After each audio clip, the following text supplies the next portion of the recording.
Hello दोस्तों, आपका स्वागत है हमारे चैनल लवलेश तिवारी LTL पर। मैं हूं लवलेश तिवारी और मैं आज आपको इंग्लिश ग्रामर क्या है ये आपको पहले पढ़ाएंगे पार्ट 1 में, और इसके बाद इंग्लिश ग्रामर के सारे topics, part of speech and phrase, idioms, ये सब आप लोगों को डे बाय डे मिलते रहेंगे। सो today I am here talking about the what is a grammar. Grammar, सबसे पहले हम समझते हैं कि ग्रामर क्या है। जो हमारा ग्रामर है तो पहले यही समझ लेते हैं है क्या। तो ये एक पार्ट ऑफ स्पीच है जिसका हम लोग यूज करते हैं नाउन में। ये जो ग्रामर हमारा वर्ड है ये नाउन है, ये क्या है, संज्ञा है। एज अ नाउन इसका हम यूज करते हैं। अब हम सोचते हैं कि हम ग्रामर क्यों पढ़ें, कि हमें ग्रामर पढ़ने से क्या आ जाएगा। अगर हम ग्रामर पढ़ते हैं तो हमारे अंदर क्या सुधार होंगे, क्या बेनिफिट्स हैं टू रीड ग्रामर, वरना हम ग्रामर क्यों पढ़ेंगे। हमें अगर इससे कोई बेनिफिट्स होंगे तभी तो इसको पढ़ेंगे। तो लेट्स सी, हम लोग समझते हैं कि बेनिफिट्स ऑफ द ग्रामर, इसके बेनिफिट्स क्या हैं, इसके लाभ क्या हैं, इसको पढ़ने से हमें क्या लाभ होगा। तो इसको पढ़ने के मल्टीपल यूजेस हैं और जिसका प्रयोग हम करते हैं। जैसे कि फर्स्ट यूजेस है इसका कि हमारी स्पीकिंग अच्छी हो जाती है, और सेकेंड रीडिंग, अगर हम किसी वाक्य को पढ़ते हैं तो पता कर लेते हैं कि वो एक करेक्ट है, करेक्ट प्रोनाउंस सीख जाते हैं। हिंदी में कहें तो हम लोग शुद्ध बोलना सीख जाते हैं, शुद्ध पढ़ना सीख जाते हैं, सही उच्चारण करते हैं शब्द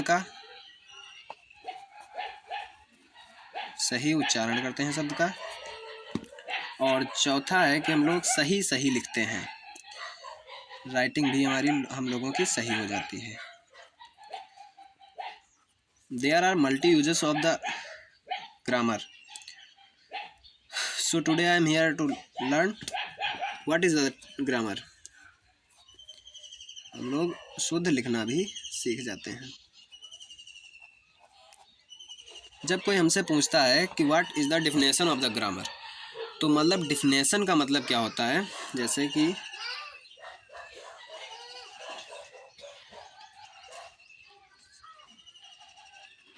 परिभाषा।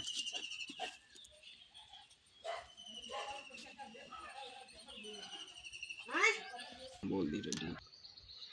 तो जैसे कि जब हमसे कोई पूछता है कि what is the definition of grammar, तो मतलब ग्रामर के क्या कार्य हैं, ये परिभाषा का मतलब होता है। जैसे कि तुम्हारा कोई तुमसे नाम पूछता है तो मतलब ये पूछ रहा है कि तुम अपने बारे में बताते हो कि मेरा नाम ये है और मैं ये करता हूँ, तो आप अपने आप को परिभाषित कर रहे हैं, ये होता है परिभाषित करने का मीनिंग।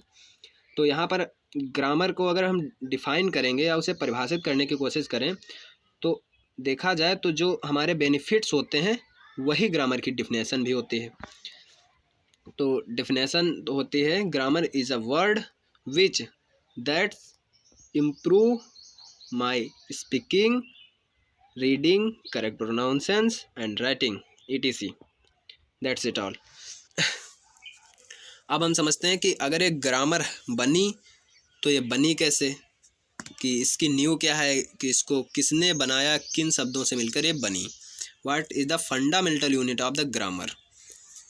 तो हम लोग यहाँ से समझेंगे कि ग्रामर बनी तो किस चीज़ों से मिलकर बनी। तो सबसे पहले जब ग्रामर लिखी जानी थी या ग्रामर को राइट करना था, तो जो लेखक था उसके पास बहुत सी कन्फ्यूजन थी, क्योंकि उसको इसे लिखना था। तो उसने सबसे पहले एक चीज़ ढूंढी ग्रामर को लिखने के लिए, जो थी लेटर्स, जिनको हम हिंदी में अक्षर या फिर वर्ड बोलते हैं। मतलब A to Z जो हम जिन्हें कहते हैं जो हम पढ़ते हैं छोटे पर से हम लोग यही पढ़ते हैं, क्योंकि इन्हीं से मिलकर आगे की हमारी ग्रामर स्टार्ट होती है। तो लेटर से हमारी इंग्लिश ग्रामर स्टार्ट होती है। तो लेटर को क्या कहा जा सकता है? लेटर को क्या कहा जा सकता है? आप लोगों से क्वेश्चन है हमारा कि लेटर को क्या कहा जा सकता है ग्रामर के बेस पर। तो ग्रामर के बेस पर लेटर को स्मॉलेस्ट यूनिट कहा जा सकता है। स्मॉलेस्ट यूनिट ऑफ ग्रामर, कि ग्रामर की सबसे छोटी इकाई है। तो सबसे छोटी इकाई कहने का मेरा मतलब क्या हुआ? तो सबसे पहले आप लोग ये समझिए कि यूनिट क्या होता है, तभी तो आप लोग समझ पाएंगे कि स्मॉलेस्ट यूनिट क्या होता है। तो यूनिट मतलब जिन्हें हम अगर गणित के अनुसार समझें, अकॉर्डिंग टू मैथ समझें, तो इकाई का मतलब होता है कि पहला अंक। पहला अंक, जैसे हमने कोई एक संख्या लिखी, जैसे हमने कोई एक संख्या यहाँ पर लिख रहे हैं, जैसे हमने लिख दिया 2 3 4 6 7, ये हमने कोई एक संख्या लिख दी जो लिखा है मैथ में 23,467। अब हमने कहा कि इसकी इकाई क्या है, तो हम लोग जानते हैं मैथ के अकॉर्डिंग कि ये इसकी इकाई है। अगर हम कह दें कि रिमूव यूनिट, यूनिट को हटा दिया जाए, हमारी बात पर ध्यान से सुनना, हमने कहा है रिमूव यूनिट, तो हम यूनिट को हटाते हैं। चलो एक एक करके हटाते हैं। पहले इस यूनिट को हटा दिया तो हमारी संख्या बची ये। हमने कहा था यूनिट को हटाइए, तो यूनिट 6 भी तो है, इसको भी हटा दीजिए। फिर हम लिखते हैं 234, फिर यूनिट को हटा दें, बचा 23।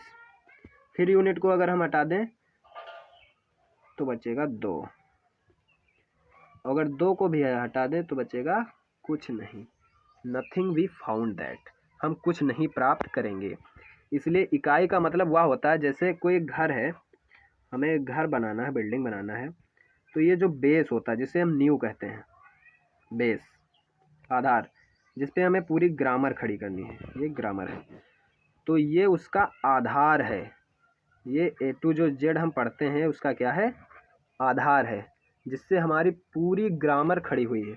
अगर हम बेस को ही हटा देंगे तो ग्रामर का संभव होना नहीं है, तो ग्रामर इज़ नॉट पॉसिबल। तो हमने समझा कि मतलब जो लेटर होता है वो ग्रामर का बेस है। जैसे हम लोग हिंदी में सीखते हैं, जैसे हम लोग हिंदी में सबसे पहले हमें क्या सिखाया जाता है कि वर्णमाला सिखाया जाता है, छोटा से ज्ञ तक। ये हमें इसलिए सिखाया जाता है क्योंकि इसी से हिंदी बनी हुई है। अगर हम ये नहीं जानते हैं तो हम हिंदी को नहीं पढ़ पाएंगे। इसी प्रकार इंग्लिश है हमारी, अगर हमें इंग्लिश को समझना है तो हमें लेटर को समझना पड़ेगा जो ए से जेड तक होते हैं। अब हम पेज मेरा यहाँ पर भर गया, अब करेंगे, अब यहाँ पर समाप्त करेंगे कि हमने क्या सीखा इतनी देर में, फिर आगे चलेंगे। तो हमने सीखा कि ग्रामर क्या है,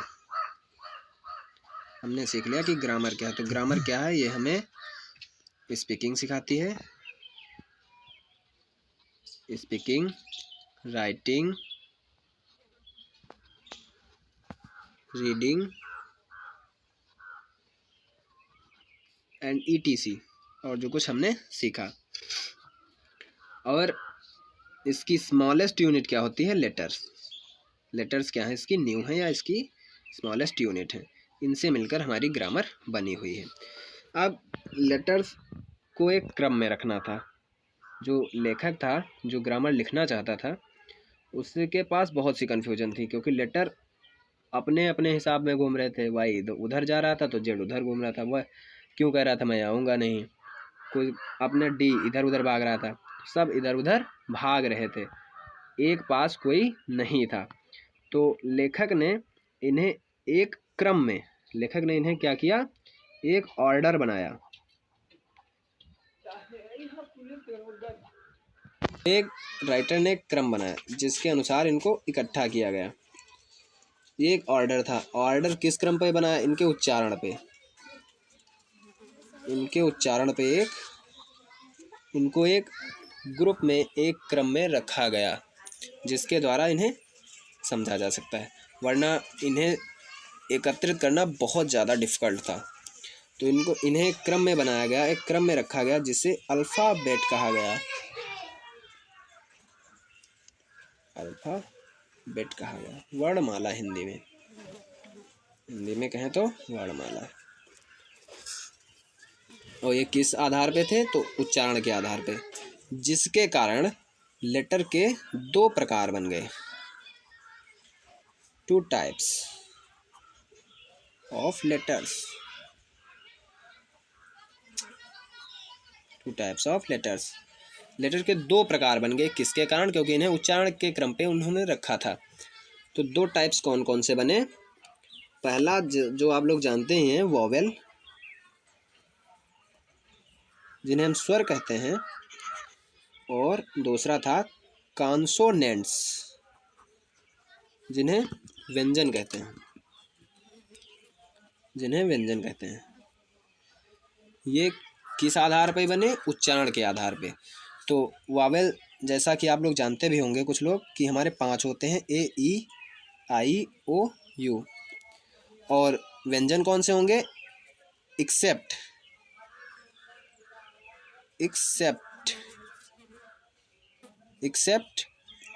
वॉवेल्स। हिंदी में कहें तो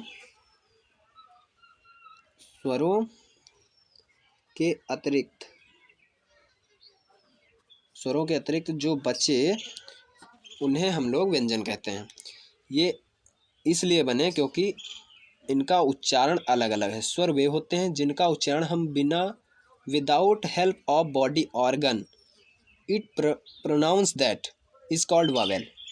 जिनका प्रयोग हम बिना बॉडी ऑर्गन के ही कर सकते हैं, जिनका उच्चारण कर सकते हैं, वो स्वर कहलाए, और जिनका उच्चारण हमें बॉडी ऑर्गन की हेल्प की ज़रूरत पड़ी, वो व्यंजन कहलाए। आगे हम अब नेक्स्ट पार्ट में अपने समझेंगे कि वॉवेल कॉन्सोनेंट के बारे में थोड़ा सा लॉजिक पढ़ेंगे। और एक टाइप होता है जो इंटरेस्टिंग है, जो किसी को नहीं लगभग पता होता है, कि इसका तीसरा भी एक प्रकार था। वो देखने के लिए आगे का वीडियो देखें। Thank you for watching the video. मिलते हैं नेक्स्ट वीडियो में। Have a nice day, take care.